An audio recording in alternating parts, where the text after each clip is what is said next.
नारद जी ने बताया कि मेरी पुनः भेंट हुई व्यास जी से। बहुत लंबे समय के बाद व्यास जी को मैंने पुनः परेशान और चिंतित देखा, तो मैंने पूछा अब क्या चिंता है? अरे तुम्हें तो भगवान श्री हरि आके मिलके गए, कथा दे गए, अपनी लीला दिखा गए, अब तुम क्यों चिंता कर रहे हो? ये संसार में एक बार भगवान मिलने के लिए लोग हिमालय विमालय जन कहाँ कहाँ जाते हैं, उल्टे सीधे काम करते, तब भी भगवान ना मिलता, और तुमको 6 महीने में मिला, अब तुम फिर निराश हो। तो व्यास जी रोने लगे, कहा प्रभु गुरुदेव मैं निराश इसलिए हूं कि अब मुझसे कथा भगवान की गाई जाती नहीं है। बंधुओं, भजन न हो, कथा न हो, न सुनी जाए तो जरूर दुखी होना चाहिए। भजन नहीं हो रहा, दुखी हो जाओ, दुखी होने से भजन का फल मिलता है। आपसे भजन हो नहीं रहा है, भजन करना चाहते हैं तो दुखी होना चाहिए, पश्चाताप करना चाहिए, भगवान को लगना चाहिए कि ये मेरे नियम को तोड़ के परेशान है, बेचैन है। अच्छा, भजन हो नहीं रहा और इधर बकवास कर रहे, दुनिया भर की बातें कर रहे पड़ोसियों से, और भजन का टाइम निकल गया, पूजा का टाइम निकल गया। उस स्थिति में भगवान नाराज होते हैं। आप किसी इमरजेंसी बेला में हैं तो आरती मत करो, भगवान नाराज नहीं होंगे, पर आप आरती के समय बकवास कर रहे हैं तो नाराज होंगे। इसीलिए मैं आप सब माताओं से कहना चाहता हूं, माताओं में थोड़ी ज्यादा आग लगी है मोबाइल की, आटी में घुसेड़ के ही घूमे उसको, है? ये पुरुष लोग तब भी भूल जाते हैं कभी कभी मोबाइल को खटिया पे, पर ये माता ना भूले, है? 3 महीने के छोरा है, भूल गई बस में, और मोबाइल ना भूली। बताओ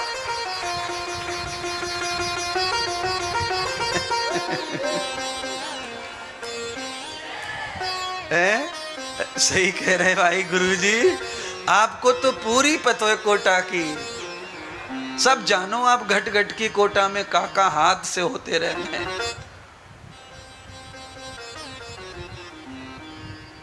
बड़ी समस्या है आजकल। क्या है राधे श्याम जी, भागवत में यजमान बड़े खर्चा करते हैं और पंडित जी बढ़िया बुलाते हैं और पूजा में बैठते हैं।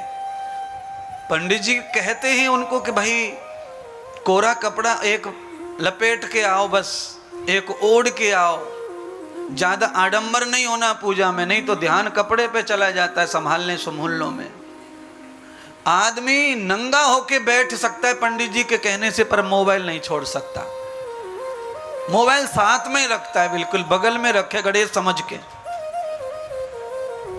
प्रथम गणेश की वंदना बताइए, मोबाइल की नहीं। इसीलिए भोजन पकाते समय मोबाइल को बंद रखो, पूजा करते समय मोबाइल बंद रखो, कथा सुनते समय मोबाइल को बंद रखो, गाड़ी चलाते समय मोबाइल को बंद रखो, तो घटना बहुत कम होंगी और काम ज्यादा सफल होंगे।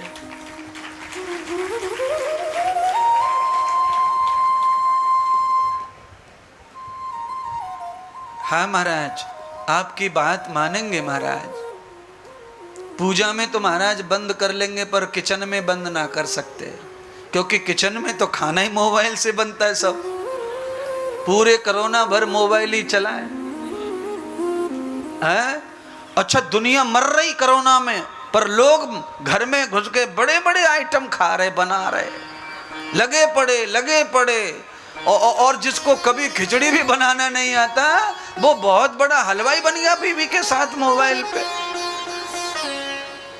काम तो अच्छा है, आपत्ति काल के लिए सीख गए तो, पर नारद जी की मदद करते हैं, सुखदेव जी की मदद करते, व्यास जी की मदद करते हैं।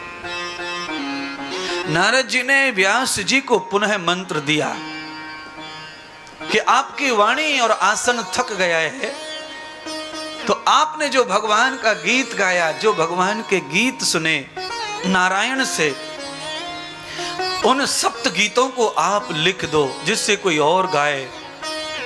शरीर पूरा हो गया तो भगवान के चरित्र तो आपके साथ चले जाएंगे।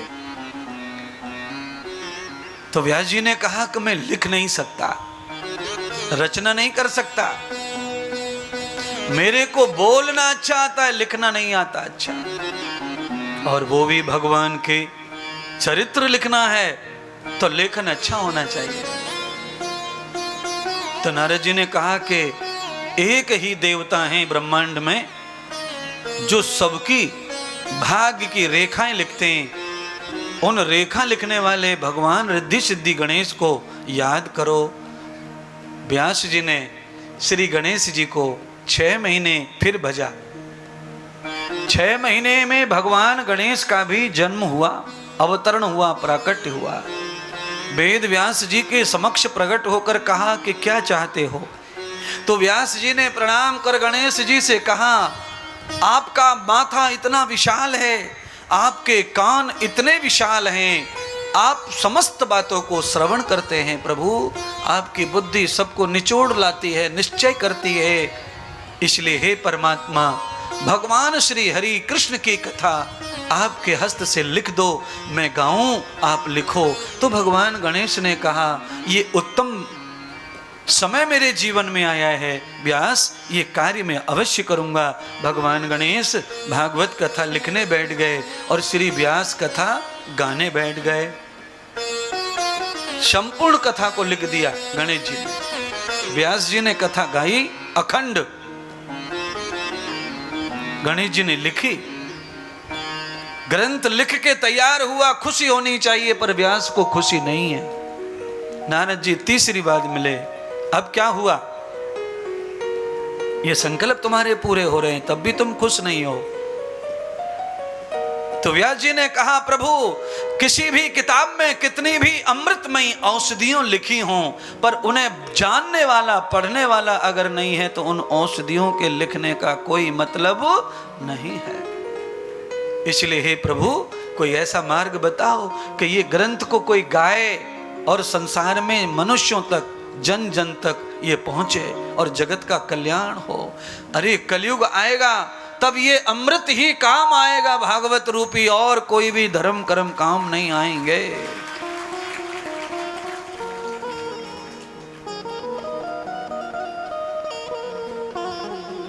नारद जी तो सबके बारे में जानते थे। नारद जी ने व्यास जी से कहा कि एक ही देवता हैं जो हर समय हरि का गीत गाते हैं बिना फीस के, और वही तुम्हारी सुनेंगे, जो लीला करेंगे वही करेंगे, बाकी और कोई नहीं है। और वो त्यागी तपस्वी निराकार निर्द्वंद है, जो विष लपेट के भी निर्विष है। ऐसे महादेव, उनका ध्यान करो। वही गीत गाते हैं भगवान का, वही कथा सुना रहे हैं पार्वती को, वही कुछ कृपा करेंगे। आज भगवान श्याम सुंदर की कथा के लिए भगवान व्यास शिव जी का ध्यान कर रहे हैं सरस्वती नदी में बैठ करके, और भगवान शिव जी वहां कैलाश में कथा गा रहे हैं महाराज।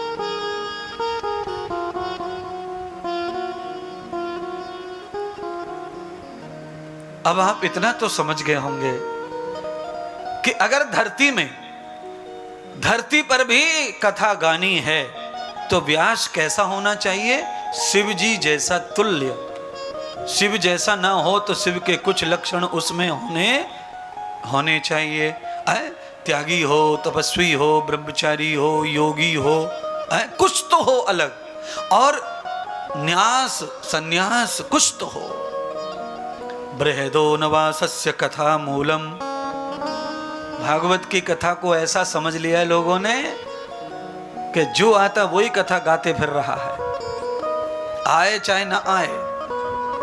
कथा की आ वा सा भी नहीं आता, और कथा गा रहे हैं और दुनिया खूब जय जयकार कर रही है।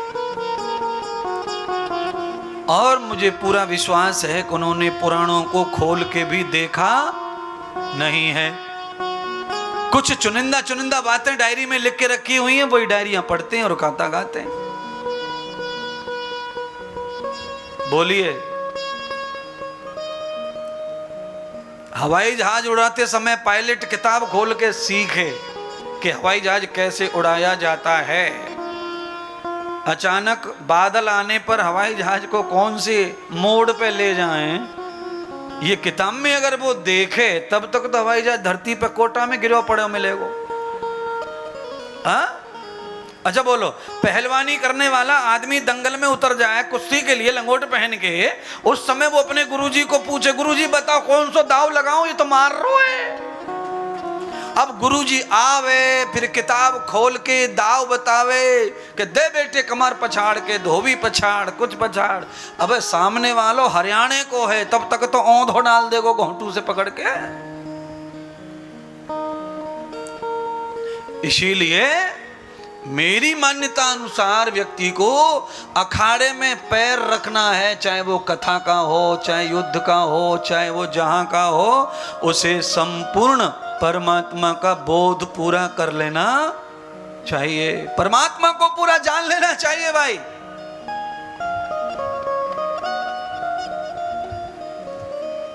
पर लोग ऐसा नहीं कर रहे, लोगों को बड़ी जल्दी है बस पैसा कमाने की।